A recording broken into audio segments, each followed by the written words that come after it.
Hello friends. Astrology और way to reality channel में एक बार फिर से आपका स्वागत है। जी हाँ दोस्तों, ये म्यूज़िक आपने हमेशा सुना होगा। ये रिपब्लिक भारत टीवी का म्यूज़िक है और इसके एडिटर एंड चीफ जो है वो है अर्णव गोस्वामी। और जो कि आज काफ़ी लोगों से सबसे मतलब इंडिया के जो लोग जो हमेशा मीडिया को फॉलो करते हैं, न्यूज़ देखते हैं, तो वो ज़रूर वाकिफ़ होंगे कि अर्णव गोस्वामी ये बहुत बड़ी शख्सियत है। और ये जो सच न्यूज़ होती है उसको काफ़ी अच्छे तरीके से आगे रखते हैं लोगों के। और वो न्यूज़ के अगर वो पीछे पड़ जाते हैं किसी चीज़ के, तो वो उसे मतलब जब तक वो उनका पूरा मतलब उस पर विश्लेषण अच्छे से ना हो जाए या फिर सच्चाई लोगों के सामने ना आ जाए, तब तक कि वो उसका विश्लेषण करने में पीछे नहीं हटते। और सच्चाई के लिए वो लड़ते हुए अभी तक हमने उनको देखा है। तो बात करेंगे अर्णव गोस्वामी जी के कुंडली के बारे में। तो अर्णव गोस्वामी जी की कुंडली में ऐसे कौन से योग है कि एक प्रकार से वो बहुत बड़े स्ट्रगलर बने अभी तक, और मीडिया न्यूज़ इंडस्ट्री में उन्होंने काफ़ी नाम कमाया है।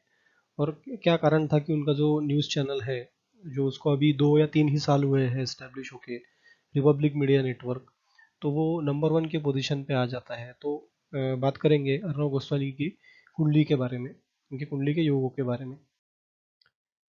तो स्ट्रेट में हम लोग स्टार्ट करते हैं। यह है अर्णव गोस्वामी जी की कुंडली। हालांकि इनके डेट ऑफ बर्थ में काफ़ी सारी विविधताएं हमको दिखी है, लेकिन जो इंटरनेट पे कुंडलियाँ उपलब्ध है उसमें से एक पॉपुलर कुंडली जो है उसका विश्लेषण आज हम आगे रख के उनके करेंगे। तो उनकी डेट ऑफ बर्थ जो है वो 9 अक्टूबर 1973 दिखी गई है, लेकिन कहे कि उनकी जो डेट ऑफ बर्थ है वो 7 मार्च भी देखी गई है।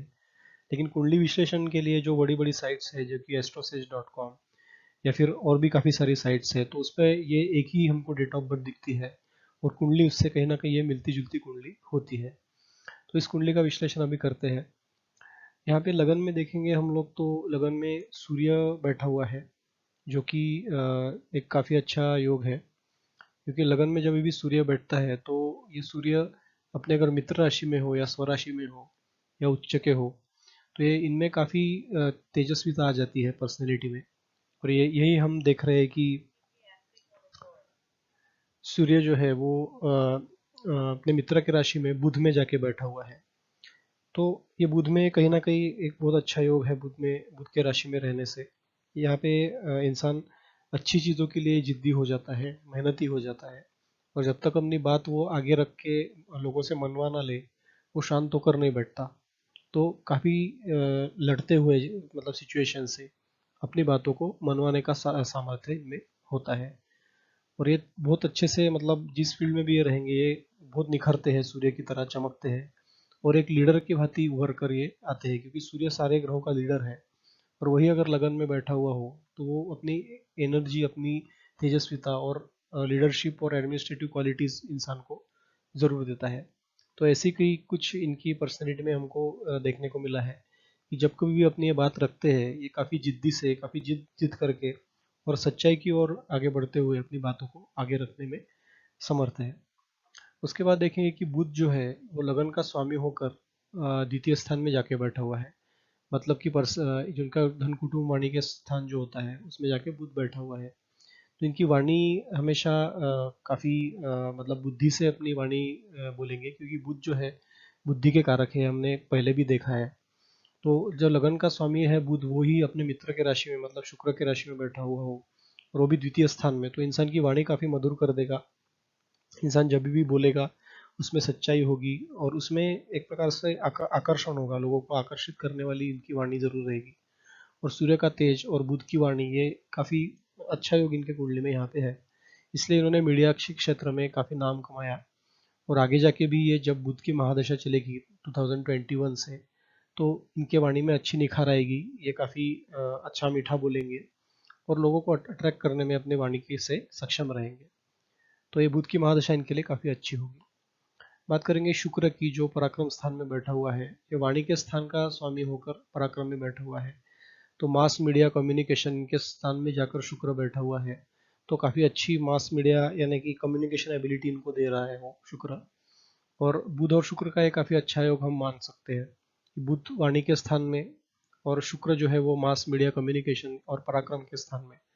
तो कहीं ना कहीं अपना पराक्रम या पुरुषत्व अपने मास मीडिया कम्युनिकेशन से दिखाना, ऐसा ये शुक्र यहाँ पे योग बना रहा है, जो कि काफ़ी अच्छा है। मीडिया इंडस्ट्री में काफ़ी नाम कमाएंगे आगे जाके।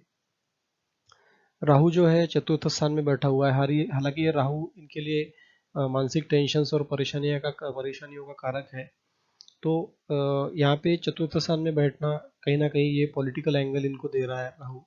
और क्योंकि ये नीच का राहु है, तो चतुर्थ स्थान से जो रिलेटेड इनके कुंडली में इफेक्ट्स होंगे वो इतने अच्छे नहीं होंगे, उनको स्ट्रगल करना पड़ेगा। तो काफ़ी स्ट्रगल भी इन्होंने किया रहेगा। इन सब जो माता गाड़ी भूमिवान, ये सब जो बातें रहती है, जो जिसका फोर्थ हाउस रिप्रेजेंटेशन करता है, वहाँ पे राहु के होने से इन बातों की कहीं कमी कहीं ना कहीं उनके लाइफ में होगी।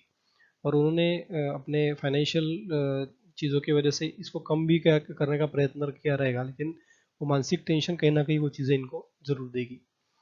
बात करते हैं गुरु की। गुरु पंचम स्थान में बैठा हुआ है। हालांकि गुरु का पंचम हाउस ये कारक स्थान होता है, तो यहाँ गुरु बली हो जाते हैं। लेकिन यहाँ पे एक प्रॉब्लम है कि गुरु नीच का होकर बैठा हुआ है। तो नीच का गुरु कहीं ना कहीं इनके जो करियर रहेगा या फिर इनका जो दाम्पत्य सुख रहेगा, तो इसमें कहीं ना कहीं प्रॉब्लम लाने वाला रहेगा। और प्रॉपर्टी रिलेटेड भी इनके लिए इतने अच्छे इफेक्ट्स नहीं मिलेंगे। कहीं ना कहीं प्रॉपर्टी, इस सब चीज़ के मामले में ये परेशानियों में आ सकते हैं। तो ये गुरु इनके लिए इतना अच्छा नहीं होगा, लेकिन इसका कारक भाव है गुरु, तो कहीं ना कहीं उससे वो बाहर निकलेंगे। वाद विवाद में फंसेंगे तो भी उसमें से बाहर निकल के आएंगे, क्योंकि गुरु वहाँ पे कारक है। तो कहीं ना कहीं ये गुरु मिक्स्ड रिजल्ट इनको दे रहा है। चंद्र जो है वो शत्रु स्थान में जाकर बैठा हुआ है। चंद्र कहीं ना कहीं शत्रुओं से लाभ कराने के भी योग बनाता है। शत्रुओं के ऊपर एक प्रकार से शत्रुओं को अपने वश में करके, या फिर अपने वाणी से, या फिर कहीं कहीं ना कहीं ऐसे इस तरह के इनके सोर्सेस अंदर से रहेंगे कि कहीं ना कहीं ये शत्रुओं को मतलब टैकल करने में बहुत कामयाब हो जाएंगे, क्योंकि इनके सोर्सेज जो रहेंगे वो काफ़ी अच्छे रहेंगे। तो लोगों को जोड़ने का भी एक प्रकार से चंद्र कारक है, अपने शत्रुओं को से भी लाभ करने का भी ये चंद्र कारक है। तो कहीं ना कहीं सबको साथ लेते चलते हुए उससे अपना फायदा बनाने का ये इंसान ऐसी सिचुएशन में सोचता है। अब बात करेंगे मंगल के बारे में। मंगल अष्टम स्थान में बैठा हुआ है मेष राशि में, और ये पराक्रम भाव का स्वामी होकर यहाँ पे बैठा हुआ है, अपने ही राशि में स्ट्रांग होकर बैठा हुआ है। हालांकि ये पराक्रम करने जाते हैं तो उससे इतना इनको लाभ नहीं होता है, शत्रु बढ़ते हैं उससे, ऐसा हम कह सकते हैं। लेकिन कहीं ना कहीं मंगल है वो स्ट्रगल कराता है, और क्योंकि वो अपने ही राशि में स्थित है तो पराक्रम स्थान को वो काफ़ी बली बनाता है।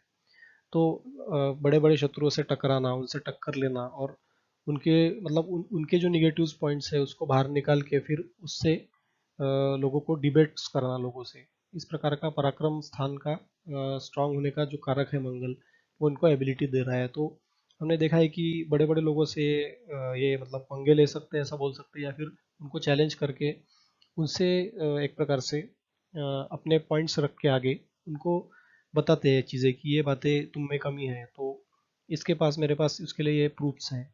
तो इस प्रकार से ये लोगों को चैलेंज कर सकते हैं, ये एबिलिटी इनमें है, क्योंकि पराक्रम स्थान यहाँ पे स्ट्रांग हो जाता है, वो मंगल का स्थान है कहीं ना कहीं। तो लेकिन अष्टम स्थान में मंगल के होने से ये हानि भी उठाएंगे, ये दिक्कत परेशानियों में भी आ सकते हैं। तो इनको इस बारे में सचेत रहना चाहिए। डायरेक्ट प्रूफ ना हो तो किसी के ऊपर उंगली उठाना ये अच्छी बात नहीं होती। उसके साथ साथ भाग्य स्थान का स्वामी गुरु शुक्र, ये पराक्रम स्थान में बैठा है, अपने हाउस को डायरेक्ट सप्तम दृष्टि से देख रहा है। तो कहीं ना कहीं ये भाग्यवर्धक योग हम कह सकते हैं, इनके भाग्य को बढ़ाने वाला योग है। उसके बाद शनि और केतु जो दशम स्थान में यहाँ पे बैठे हुए हैं, तो इसमें शनि अच्छा है। शनि अपने मित्र के राशि में, बुध के राशि में बैठा हुआ है, तो शनि कहीं ना कहीं अपनी दशा और महादशा में इनके करियर में निखार जरूर लाएगा। हालांकि वो केतु के साथ में है तो स्ट्रगल काफ़ी बढ़ाएगा, स्ट्रगल डेफिनेटली बढ़ाने के योग है। और इनके करियर में काफ़ी उतार चढ़ाव आते रहेंगे। जैसे कि हमने देखा है कि 2006 से लेकर 2016 तक इन्होंने जो टाइम्स नाउ है उसका उसमें वो एंकर थे, और उसके एडिटर थे, उसमें एंकर थे, और काफ़ी अच्छी एडिटरिंग उसमें उन्होंने की, जिससे उन्होंने काफ़ी नाम कमाया। और बाद में सडनली फिर मतलब वो कई वादों में भी गिरते हैं, और वहाँ से उन्होंने टाइम्स नाउ वो वहाँ पे वो एग्जिट करते हैं, और फिर बाद में बाहर आकर अपना खुद का channel Republic Bharat, Republic media network, जो अभी भी काफ़ी फेमस है, अभी हाल ही में काफ़ी फेमस हुआ है, और वो नंबर 1 चैनल पे भी था, बीच में ऐसी खबरें आ रही थी। तो ये सब इसके कारण जो है ये अर्णब गोस्वामी ही है। और काफ़ी उतार चढ़ाव भरा करियर इनका रहेगा, लेकिन शनि कहीं ना कहीं स्ट्रगल करके इनको जीत जरूर दिलवाएगा, क्योंकि शनि न्याय का कारक है। जो जब वो फल देता है तो वो पहले तुमको लेसन देगा, तुमको सिखाएगा, और फिर उसने स्ट्रगल देके इनको फिर ऊंचाइयाँ दी होंगी। तो ये शनि इनके लिए अच्छा है, कुंडली के लिए। और प्लस अच्छा होने के साथ साथ वो उनको मतलब चीज़ों को दिखा के फिर उसमें से सिखा के उनको आगे बढ़ा रहा है। तो शनि की महादशा में डेफिनेटली चमकेंगे, स्ट्रगल करेंगे। हालांकि इन्होंने काफ़ी बड़े बड़े स्ट्रगल किए होंगे, क्योंकि शनि वास्तविकता दिखाता है शुरू शुरू में, और फिर बाद में वो धीरे धीरे दिने पे आया तो वो चप्पल फाड़ के देता है। तो शनि में स्ट्रगल भी काफ़ी हुआ रहेगा इनको, और काफ़ी ऊपर भी वो उठेंगे। और केतु कहीं ना कहीं उसमें बीच में बाधाएं बनेगा, बाधाएं डालेगा। स्पिरिचुअलिटी के जैसे चीज़ें खड़ा करेगा, ऐसा पर सिचुएशन आ सकती है कि फिर ये बाद में कभी भी सिचुएशन को छोड़ भी दे, या फिर आउट ऑफ कंट्रोल होने के बाद स्पिरिचुअलिटी के और भी आगे आगे बढ़े। लेकिन ये सब होगा केतु की महादशा में। तो केतु की महादशा का इनको टाइम है कि शनि की महादशा दशा चल रही है, जिसके कारण इन्होंने काफ़ी अच्छी ऊंचाइयाँ हासिल की। तो ये थी इनके कुंडली के बारे में एक जनरल इंफॉर्मेशन। अब देखते हैं कि इनकी दशा और महादशा पीरियड इनका क्या चल रहा है। अभी करंटली देखेंगे तो इनकी जो महादशा चल रही है वो शनि की महादशा चल रही है 2021 तक, 29 नवंबर 2021। मतलब कभी एक साल इनको शनि की महादशा का बाकी है। और शनि में इनका जुपिटर का जो है वो अंतर्दशा अभी चल रही होगी। तो जुपिटर की अंतर्दशा, क्योंकि जुपिटर नीच का होकर पंचम स्थान में बैठा हुआ है, तो कहीं ना कहीं वो इनको स्ट्रगल दिला रहा है। और क्योंकि शनि अच्छा है इनका मित्र राशि में, पर करियर के हाउस में बैठा हुआ है, तो दिक्कत परेशानियां तो इनको जीवन में आएंगी, अभी एक साल और रहेगी। लेकिन जैसे ही बुध की महादशा बाद में शुरू होगी इनकी 2021 से लेके 2038 तक, तो ये बुध की महादशा इनके लिए काफ़ी अच्छी होगी। और इसमें ये फिर से वाणी के ऊपर इनका प्रभुत्व होगा, और वाणी से लोगों को कन्विंस कर पाएंगे, और इनके पर्सनैलिटी में भी एक अच्छा निखार होगा। मास मीडिया कम्युनिकेशन में इनका चैनल काफ़ी तरक्की करेगा आगे जाके। ऐसे योग इसमें हमको दिख रही है। लेकिन अभी एक साल जो इनका है वो जुपिटर की अंतर्दशा और शनि की महादशा, इसमें थोड़ा स्ट्रगल इनको दिख रहा है, क्योंकि जुपिटर इनके पंचम हाउस में नीच के होके बैठे हुए हैं। तो कहीं ना कहीं इनके ऊपर एक प्रकार से आकस्मिक लांछन या फिर जो कलंक लगे हैं, ऐसे योग इनके ऊपर हो सकते हैं। शत्रु हावी हो सकते हैं, और शत्रु इनकी छवि बिगाड़ने का प्रयत्न भी कर सकते हैं। ये एक साल इनकी कुंडली में अभी योग है। लेकिन क्योंकि शनि इनका अच्छा है, शनि कुंडली के लिए अच्छा है, वो न्याय करेगा। तो जैसे ही शनि की महादशा ये खत्म होगी, तो शनि अपने अच्छे रिजल्ट इनको दे के जाएगा, और इनके चैनल को काफ़ी अच्छी ग्रोथ आगे जाके मिल सकती है।